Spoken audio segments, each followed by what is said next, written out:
آیا, یا رسول اللہ میرا باپ میرا پیسہ مجھ سے پوچھے بغیر ہی خرچ کرتا. بات تو قانون کی اس نے ٹھیک کی تھی کہ اگر بیٹے کی کمائی ذاتی ہو, ذاتی باپ کی طرف سے نہ ہو, ذاتی محنت مزدوری کر کے ہو, تو باپ کو اجازت لے کے خرچ کرنا چاہیے. قانون یہ ہے. اس نے آ کے شکایت کر, تو آپ نے اس کو بلوایا. جب اسے پتا چلا کہ میرے بیٹے نے میری شکایت کی تو ان کو بڑا غم ہوا. تو عرب تو پیدائشی شاعر ہوتے تھے, ماں کا دودھ چھوڑتے تھے اور شعر کہنا شروع کر دیتے تھے. عرب کا ماحول ایسا تھا. تو اس کو انہیں جب پتا چلا کہ میرے بیٹے نے میری شکایت کی تو ان کو رنج ہوا.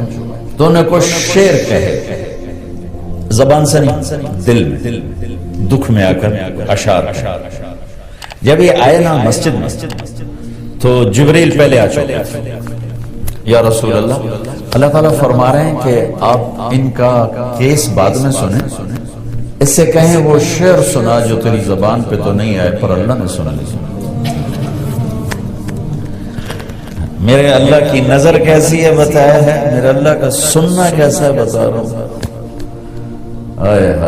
تو آپ نے کہا اچھا بھائی تیرا معاملہ تو ہم سنتے ہیں, لیکن پہلے تو بتا کہ وہ کون سے اشعار ہیں جو تو نے دل ہی دل میں کہے, زبان پر نہیں ہے اور اللہ نے اسے عرشوں پہ سنا ہے.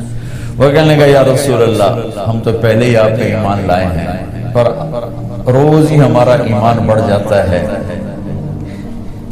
اس قسم کی چیزوں سے کہ آپ کا رب کیا طاقتور رب ہے جس نے میرے دل کی دھڑکنوں میں اٹھنے والی آواز کو بھی سن لیا. میں نے تو زبان سے ایک لفظ نہیں کہا تھا. آپ نے کہا تو سنا کیا کہا تھا.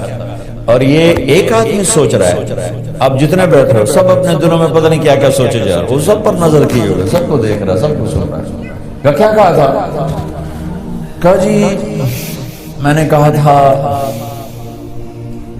غزوتکم مولودا ومنتک یافع تعل بما اجنی علیک وتنہل وَإِذَا ذَاقَتْكَ بِالسَّقْمِ لَيْلَةً لَمْ أَبِتْ لِسَقْمِكَ إِلَّا صَاهِرًا أَتَمَلْمَلُ كَأَنِّي أَنَا الْمَطْرُوقُ دُونَكَ بِالَّذِي تُرِقْتَ بِهِ دُونِي فَعَيْنِي تَهْمَلُ تَخَافُ الرَّدَى نَفْسِي عَلَيْكَ وَإِنَّهَا لَتَعْلَمُ أَنَّ الْمَوْتَ وَقْتٌ مُؤَجَّلُ فَلَمَّا بَلَغْتَ السِّنَّ وَالْغَايَةَ الَّتِي إِلَيْهَا مَدَى مَا فِيكَ كُنْتُ أُؤَمِّلُ جعلت جزائي غلظة وفظاظة كأنك أنت المنعم المتفضل فليتك إن لم تروا حق أبوبتي فعلت كما الجابر يفعل فأوليتني حق الجوار ولم تكن علي بمال دون مالك تبخل.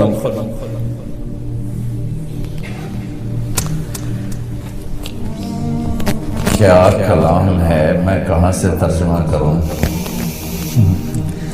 کہا بیٹا جس دن تو پیدا ہوا تھا نا اسی دن سے ہم نے اپنے لیے جینا چھوڑ دیا. ایک پیو دی فریاد سن, بچے بھی بیٹھے ہو, پیو بھی بیٹھے ہو, والدین میں ہیں, اولاد بھی ہیں. اولادوں کو پتہ نہیں ہوتا کہ ماں باپ کتنا دکھ اٹھاتے ہیں.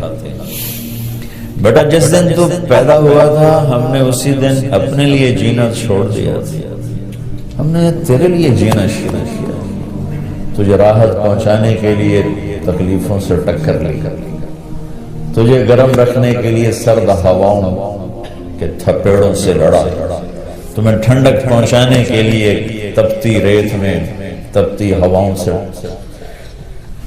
ٹکر لی, تجھے سلانے کے لیے ساری ساری رات جاگا, تجھے کھلانے کے لیے اپنا پیٹ کاٹا, تجھے خوش رکھنے کے لیے غموں کو سینے سے لگا لیا, تمہیں سکھ پہنچانے کے لیے دکھوں سے صلح کر کہ تو خوش رہے, تو خوش رہے. تیری خوشی دیکھنے کے لیے اپنے آپ کو مشقت کی چکی میں پیس کے رکھ. اور جب کبھی تو بیمار ہوتا تھا تو ساری رات تیرے سرانے گزر جاتی تھی. کبھی تیری ماں بیٹھی, کبھی تیرا باپ بیٹھا ہے کہ کہیں مر نہ جائے, کہیں مر نہ جائے.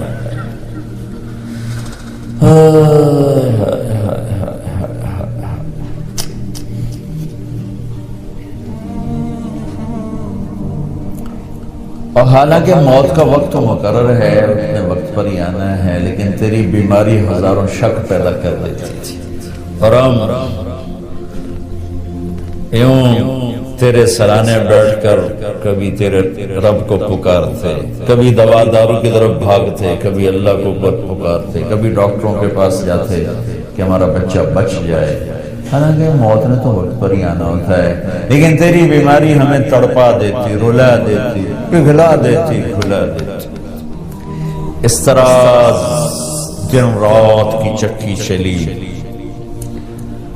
زمانے کی گردش نے میری ہڈیوں کا رس نکالا اور تیری ہڈیوں میں ڈالا، میرے بال سفید ہوتے گئے، تیری جوانی پروان چڑھتی گئی، اور دن رات کی مشقت نے تیری کمر کو سیدھا کیا، میری کمر کو ٹیڑھا کر دیا، تو طاقتور بن گیا، میں لاٹھی پہ آ گیا، تیری جوانی ایک درخت بن گئی سرسبز، اور میری زندگی کے درخت کے سارے پتے جھڑ گئے۔ تو مجھے خیال آیا کہ جیسے میں اس کی انگلی پکڑ کے چلتا تھا، اسے کندھے پہ بٹھا کے چلتا تھا، اسے گود میں لے کے بیٹھتا تھا، اس کو ہاتھوں پہ اٹھا کے چلتا تھا، اس کو بیٹھ کے اس کے کپڑے بدلتا تھا، اس کو کھانے کھلاتا تھا، اس کو اسکول چھوڑنے جاتا تھا، اسکول سے لینے جاتا تھا۔ تو اب میری کمر جھک گئی ہے، تو اب یہ میری لاٹھی بنے گا، میں اس کے ہاتھ پکڑ کے چلا بھی میرا ہاتھ پکڑ کے چلے گا، میں اس کا آسرا بنا بھی میرا آسرا بنے گا۔ لیکن میرا بیٹا تیری تو آنکھیں سر پر چلی گئی، ماتھے پہ چلی گئی، اور تو مجھے ایسے دیکھنے لگا جیسے میں تیرا باپ نہیں تیرا نوکر ہوں۔ تیری آنکھوں کے تیور بتانے لگے کہ شاید میں تیرا باپ نہیں، تو میں تنہائی میں بیٹھ کے سوچنے لگا کہیں میں نے خواب تو نہیں دیکھا تھا کہ میں اس کا باپ ہوں، چونکہ اس کا رویہ تو یہ بتا رہا ہے کہ میں نوکر ہوں، یہ مالک ہے، اور میں اپنے 30 سالہ خواب کو جھٹلاؤں یا اس کو دیکھوں؟ تو پھر مجھے خیال آیا کہ ہاں واقعی یہ مالک ہے، میں نوکر ہوں، لیکن نوکروں کو بھی تو کوئی نہ کوئی پوچھ ہی لیتا ہے بیٹا، ارے مجھے نوکر سمجھ کے ہی پوچھ لیتی، مجھے پڑوسی سمجھ کے پوچھ لیتی، ایک پڑوسی سمجھ کر ہی میرا حال پوچھ لیتی، اور یوں اپنے پیسے کے بارے میں حساب کتاب نہ کرتے جیسے تو نے اللہ کے نبی کو حساب کتاب سنایا۔ میں ان اشعار میں اتنا درد ہے کہ میں جتنا بھی تعبیر لاؤں نا میں اس کو ادھر شفٹ نہیں کر سکتا۔ آپ اس سے اندازہ لگاؤ جو ہم بتانے لگا کہ اللہ کے نبی کا روتے روتے برا حال ہو اور داڑھی آنسوں سے تر ہو، اتنا روئے کہ داڑھی آنسوں سے۔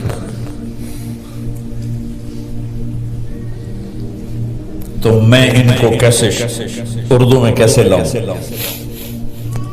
ایک درد بھری فریاد ہے، درد بھری فریاد کا ترجمہ نہیں ہوا کرتا، الفاظ تھوڑے جے دس دیو بھئی اے آندہ دے، درد کو کہاں سے پیش کرو؟ اس درد کی تعبیر دے رہا ہوں کہ میرے نبی داڑھی آنسوں سے تر ہو۔ تو آپ نے ان کے بیٹے کو ایسے گریبان سے پکڑا اور یوں جھٹکا دفع ہو جا، اٹھ جا، میری نظروں سے دور ہو جا، انت ومالک لابیک، تیرا سب کچھ تیرے باپ کا۔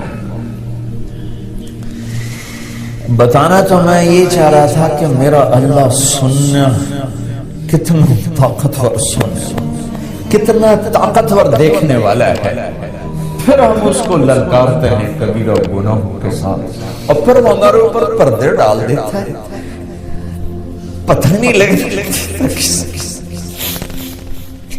لوگوں کی نظر میں وہ بڑا شریف چودھری صاحب، نواب صاحب، مولانا صاحب، اور اللہ کی نظر میں بدماش ہے، تو اللہ اس کی رات کو دیکھتا ہے کہ کیسے گزرے، اللہ اس کے دل کو دیکھ رہا ہے کیا سوچ رہا ہے، اللہ اس کی نظر کو دیکھ رہا ہے کیوں دیکھ رہے، کدھر دیکھ رہے، کیا دیکھ رہے۔ میں قربان جاؤں، صبح اٹھتے ہیں کسی کو پتہ نہیں لگنے دیتا کہ رات کیسے گزری، دن کیسے۔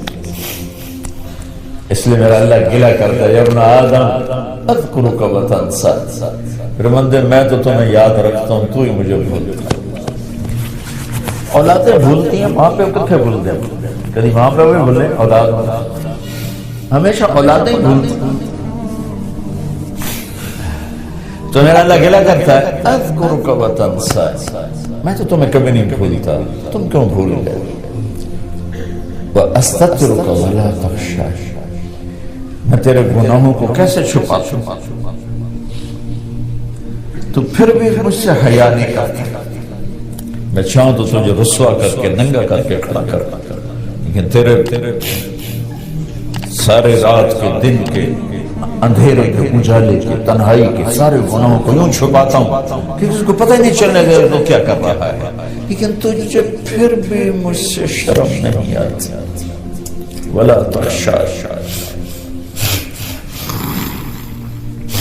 خیری الیک ناظر وشرک الی صاعد، صبح سے شام تک جو کچھ تو کرتا ہے میں دیکھتا ہوں، اس کے باوجود جب رات آتی ہے تو تم ایسے سلاتا ہوں جیسے تو نے میرے کوئی نافرمانی کی، سارا دن تو نے شراب بیچی، سارا دن تو نے جوئے میں گزارا، سارا دن تو نے ایک نماز نہیں پڑھی، سارا دن تو نے جھوٹ بولا، سارا دن تو نے یہ کیا وہ کیا، جب رات آئی تو میں نے نیند سے کہا جا میرے بندے کو سلا۔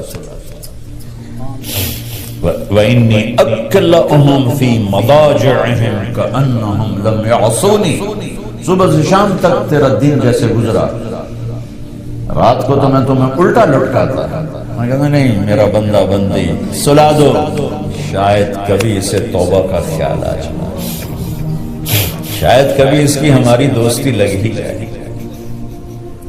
دیکھو بڑے لوگوں سے دوستی لگانے کے لیے ایمان بیچنا پڑتا ہے، ضمیر کو مارنا پڑتا ہے، غیرت کے سودے کرنے پڑتے ہیں، کیا حلال حرام کس سے